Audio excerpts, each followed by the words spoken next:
টেক্সাসে বন্যায় নিহত বেড়ে ১২৮, পরিদর্শনে ট্রাম্প। গত ৪ জুলাই টানা ভারী বৃষ্টিতে নদীর পানি উপচে টেক্সাস অঞ্চলের বহু ঘরবাড়ি, সামার ক্যাম্পে শিশুরা সহ যানবাহন এবং আরও বহু মানুষ ভেসে যায়।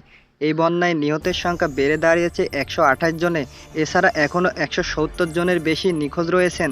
শনিবার ১২ জুলাই এক প্রতিবেদনে এ তথ্য জানিয়েছেন মার্কিন সংবাদ মাধ্যম সিএনএন। এই পরিস্থিতিতে বন্যায় ক্ষতিগ্রস্ত এলাকা পরিদর্শন করেছেন মার্কিন প্রেসিডেন্ট ডোনাল্ড ট্রাম্প এবং ফার্স্ট লেডি মেলানিয়া ট্রাম্প। সেই সঙ্গে কর্মকর্তাদের সঙ্গে একটি গোলটেবিল বৈঠকে স্বেচ্ছাসেবক ও উদ্ধারকারী দলের কার্যক্রমের প্রশংসা করেছেন ডোনাল্ড ট্রাম্প। পাশাপাশি বন্যায় মারা যাওয়া ব্যক্তিদের বিষয়ে গভীর সমবেদনা জানিয়েছেন তিনি।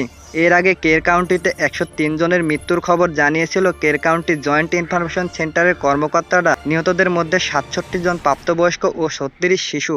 এদিকে বন্যায় এখনও কমপক্ষে ১৬০ জন নিখোঁজ রয়েছেন। স্বেচ্ছাসেবক এবং উদ্ধারকারী দল গুয়াদুলুপে নদীর ৩০ মাইল দীর্ঘ এলাকায় ধ্বংসাবশেষের মধ্যে অনুসন্ধান কাজ চালিয়ে যাচ্ছেন। যুক্তরাষ্ট্রের প্রেসিডেন্ট হিসেবে ট্রাম্প দায়িত্ব নেওয়ার প্রায় ৬ মাসের মধ্যে টেক্সাসের এই বন্যাই সবচেয়ে প্রাণঘাতী দুর্যোগ।